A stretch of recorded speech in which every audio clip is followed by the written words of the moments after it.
Stand Up Michigan is an anti-lockdown group that's urging, quote, patriots to show up each day at the state capitol and demand a review of the 2020 election. This is what it looked like on day 2. Lots of flags, lots of guns, but not a lot of people. They're going to call you crazy, they're going to call you delusional. President Trump lost Michigan by more than 2 points after he won the state by less than 1 point in 2016. So it's back to being part of the so-called Blue Wall, but with a loud MAGA presence.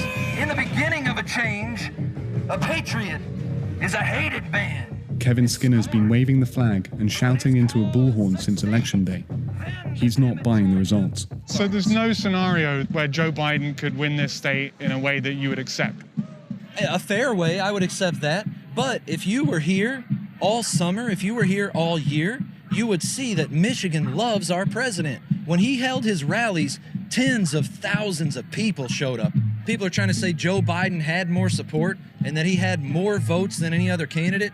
I'd say that is absolutely false because his rallies drew 20 people and they sat in little tiny circles. Our president drew tens of thousands of people. There's overwhelming support for our president. The turnout today, what do you make of the numbers that have showed up here at the Capitol?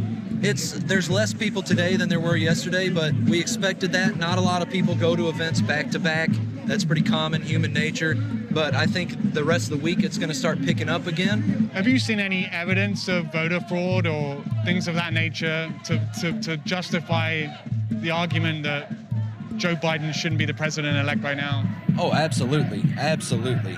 Now, we've got firsthand evidence from our poll watchers, Republican poll watchers, that witnessed them changing ballots. Biden won this state by over 100,000 votes. I mean, even if the things that you're talking about were true, I mean, that wouldn't even change the needle anyway.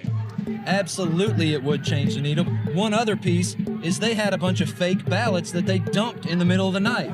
There's no evidence of this, and Michigan's Secretary of State has rejected any claims of wrongdoing. The state says Tuesday's result is an accurate reflection of the will of Michigan voters.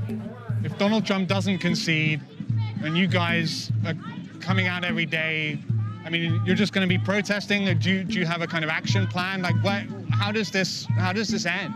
Only God knows how it ends. I can't tell you how it ends. But what I can say is, for us, for the Patriots of Michigan, what we demand, what we want to see, is our legislature step in and take whatever action necessary so that we can know for a fact if our Michigan election was either fraudulent or if it was real.